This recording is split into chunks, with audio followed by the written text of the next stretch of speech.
All right, so today we're going to take a look at section 8.2 called Adding and Subtracting Rational Expressions.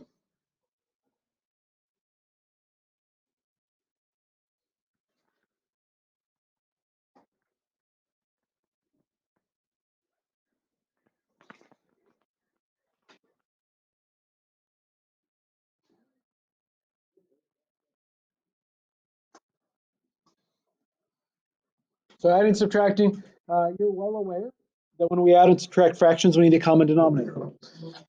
So let's start by applying that to a rational expression.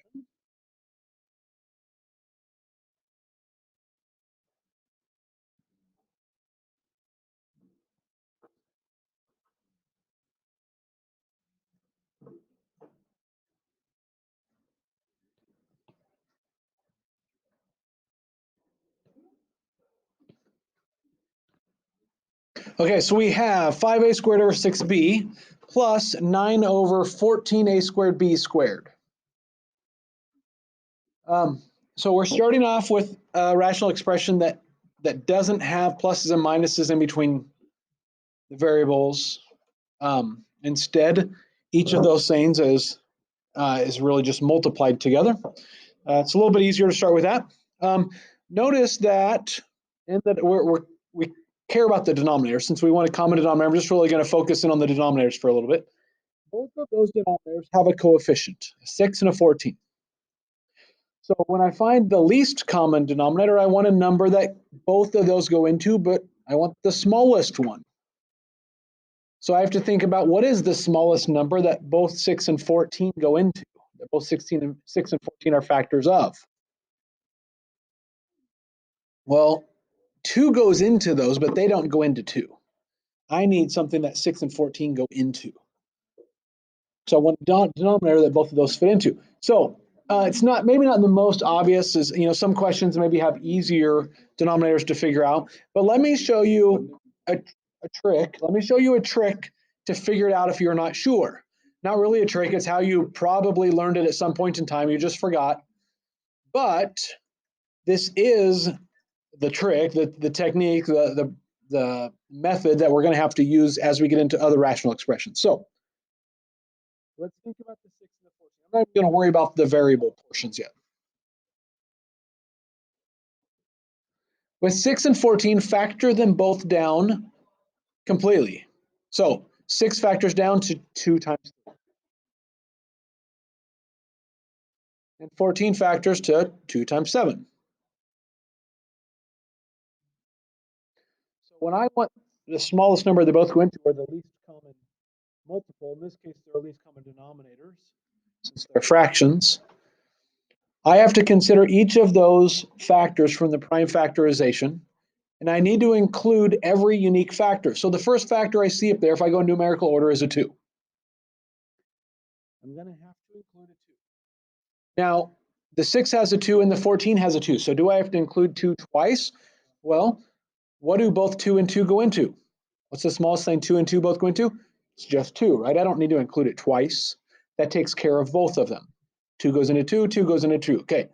If one of them has an exponent, that's a different situation. We'll run into that shortly. The next unique factor is 3. It doesn't have an exponent, so 3 goes into 3.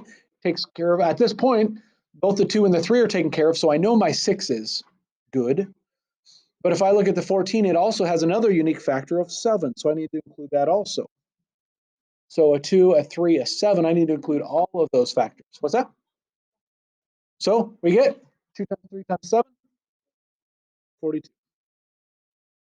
42 is the smallest number that both 6 and 14 go into. Ultimately, we're working on trying to make a common denominator, so they're both going to have a coefficient of 42. I know that. Now let's look at the variable components. The first, well, I'll just go alphabetical. So I do notice that there is an A. The first one doesn't have an A, but the second one does. It's squared. So what am I going to have to include? I'm going to have to include an A squared because it has to cover the A squared. And then b's. Well, one of them has a b. Okay, so we got a b here, and we have a b squared there. What are we going to have to include? B squared. I don't have to include b to the third.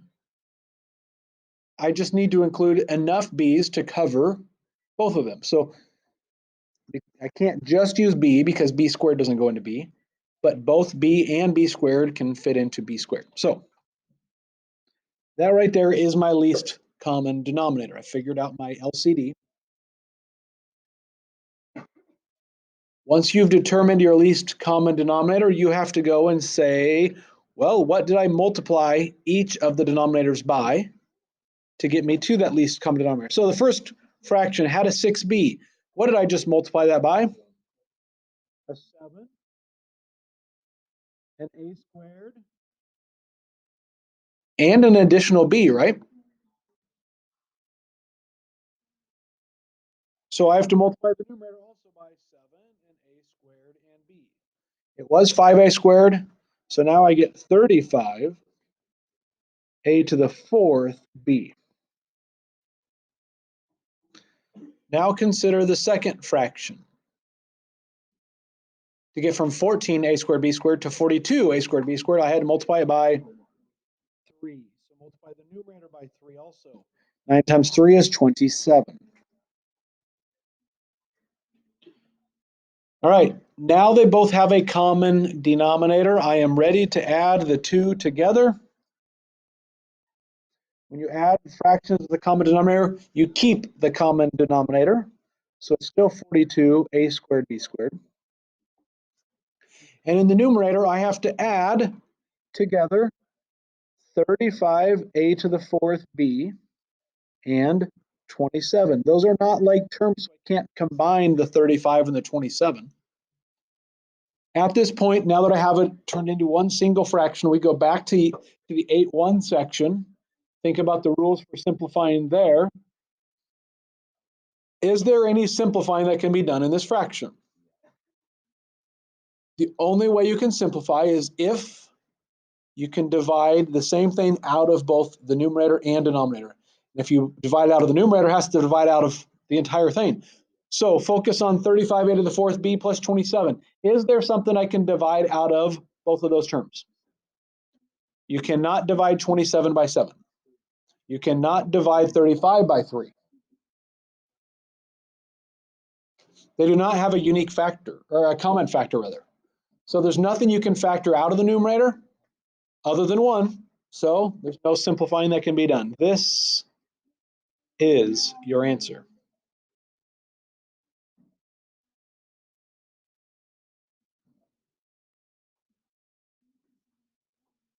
Let's move into another one. This one's going to have pluses or minuses in the numerator denominator.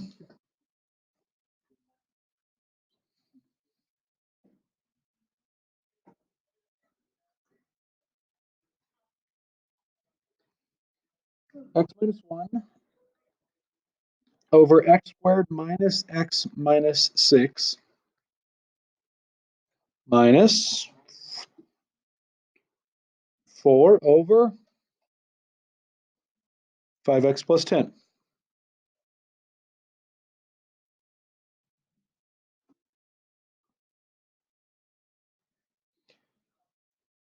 We need to identify what the least common denominator is. And before you do that, super important, you have to, just like I did with the 6 and the 14 up above, I found the prime factorization. I factored completely.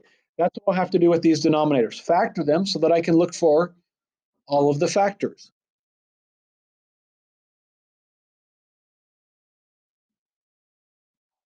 The first denominator factors to x plus 2 and x minus 3. The second denominator I can factor out of 5, leaving me then with x plus 2.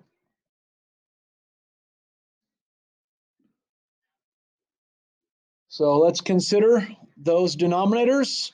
Look at coefficients first. Is there a coefficient that I will have to include? I'll have to include a 5. 5 will be a part of my least common denominator.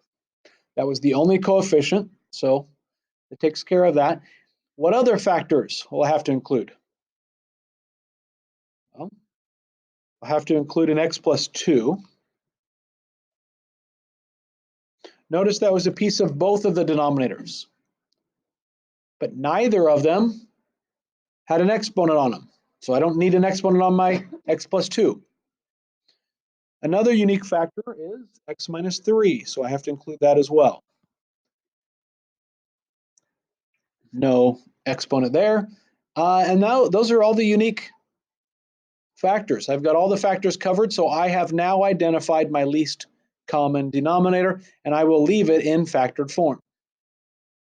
So now I say, okay, what did I multiply the first denominator by?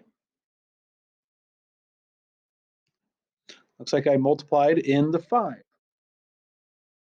already had the x plus 2 and the x minus 3. So you have to multiply the numerator by 5 as well. It looks like we'll have to distribute there, giving us 5x minus 5.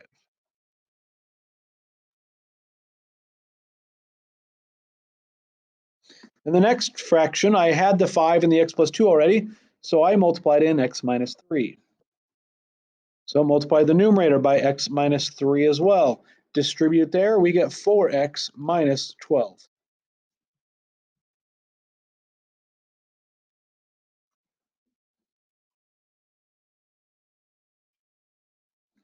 I now need to combine them together into one single fraction.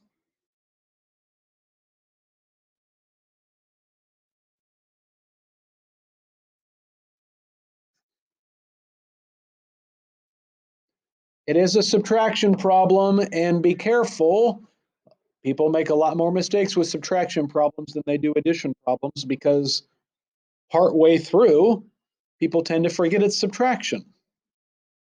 Don't forget, I recommend changing it to an addition problem before you start so you don't make that mistake.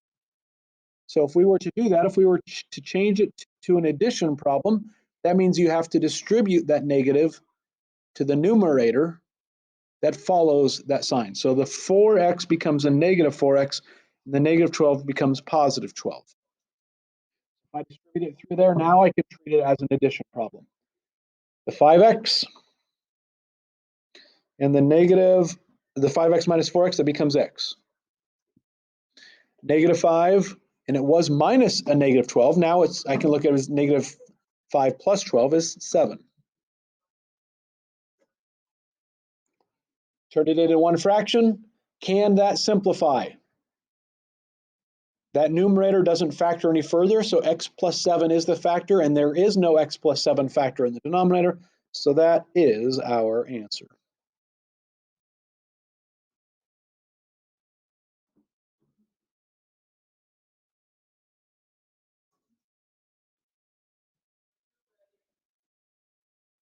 We'll do 2 more examples.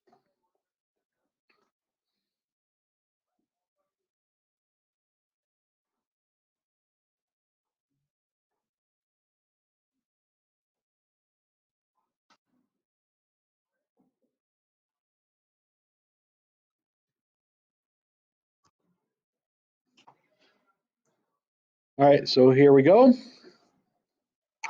X plus 10 over 3x minus 5 minus 3x plus 15 over 6x minus 30.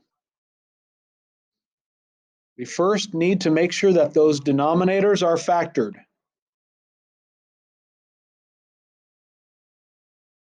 That first denominator doesn't factor. Actually, hold on, I actually copied it incorrectly. It will factor.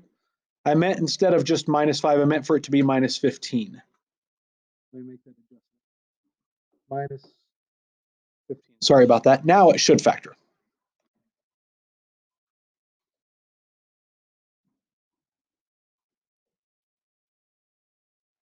So that first denominator becomes 3 times x minus 5.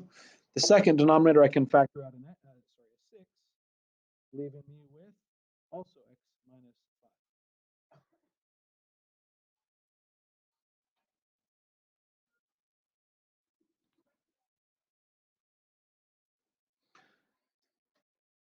So now I need to figure out the least common denominator. We have coefficients in both of those problems. One is a 3, one one is a 6. What do I need to cover both of those? What's the smallest number that 3 and 6 go into? 6. I don't know that I needed to make the prime factorization on that one. I think you know what 3 and 6 both go into. And then that covers a 3, covers a 6. Looks like I need to include an x minus 5. That was a piece of both of them. Neither of them had exponents, and I have no additional unique factors. That's the least common denominator is 6 times x minus 5. You may notice that was the denominator of the second problem. The second fraction didn't change. Its denominator didn't change, so its numerator doesn't need to change either. I'll point out to you that that second numerator could have factored. There is no advantage to factoring it. You'll end up taking time to factor it, and then you'll have to undo it anyway. So don't bother factoring the numerator. The denominator on this, the first fraction, actually. The first fraction, we had to multiply it by 2. So we multiply the numerator by 2, distribute 2x plus 20.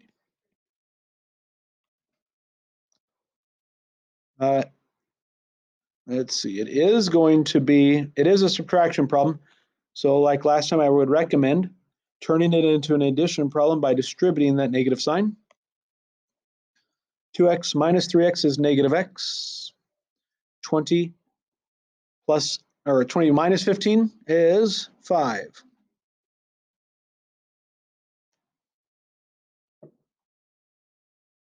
That numerator, negative x plus 5, I like that the x is first, but I don't really like that it's negative.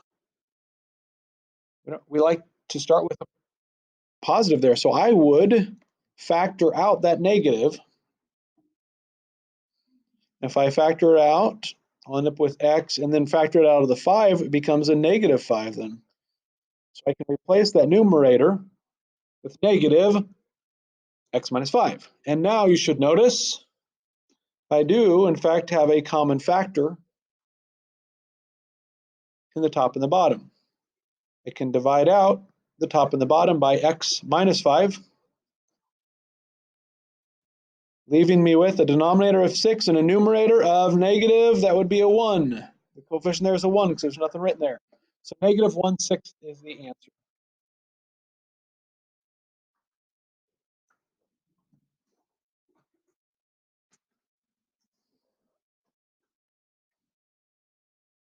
And then there's one last example I'd like to do. I'd like to take a look at a complex fraction.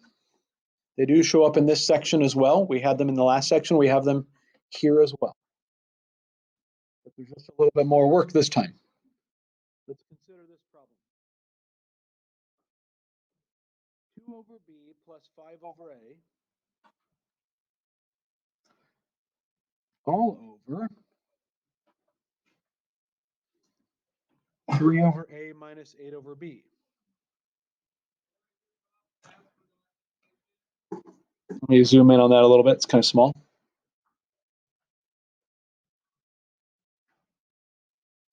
We have a complex fraction. We had complex fractions in 8-1.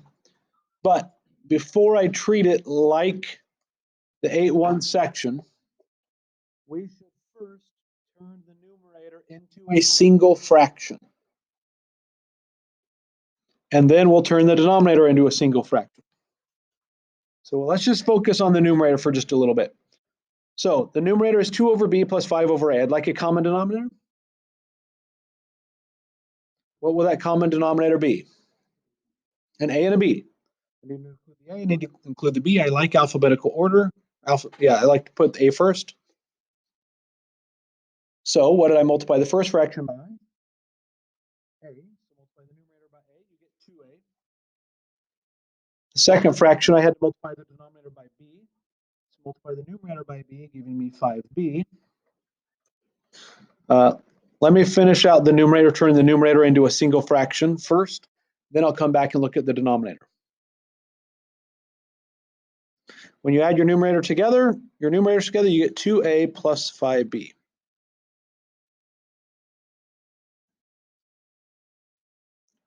Now, let's look at the denominator.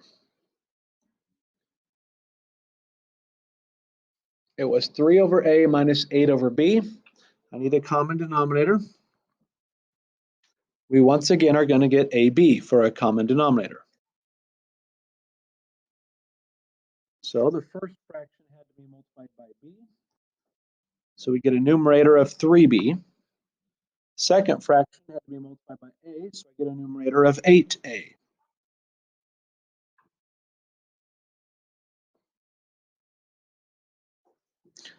So when you make a single fraction out of it, the denominator is ab. I can leave the numerator as 3b minus 8a. I typically like my a to be first, so we could switch it around. Maybe I'll come back to that. I'll just go ahead and leave it like this for the time being. Now I have a single fraction over a single fraction. That's what we dealt with in 8.1.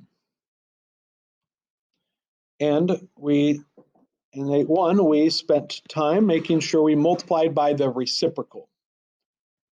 So 2a plus 5b over ab, turn it into a multiplication problem instead of a division problem, but then you have to reciprocate the other fraction. So ab over, here maybe I'll switch the order here. I'll call it negative 8a plus 3b.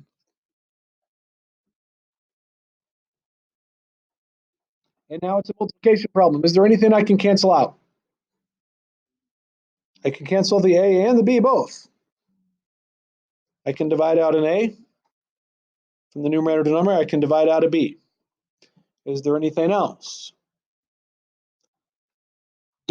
So we would have to say, well, can we factor either of those parts? 2a plus 5b does not factor. The only thing I could do in that denominator is factor out the negative, because I don't really like a lead coefficient that's negative. So we could do that, but does that get us anywhere? No, it didn't really save us anything. So now I'm ready for my answer. Since I factor that negative out, and we don't like negatives in the denominator, like to lead the way, I'm just going to move the negative in front of the fraction. And then I have 8a minus 3b in the denominator, and I have 2a plus 5b in the numerator.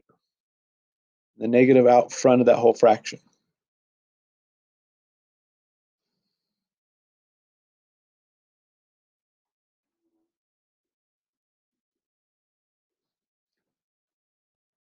There's nothing more we can do there.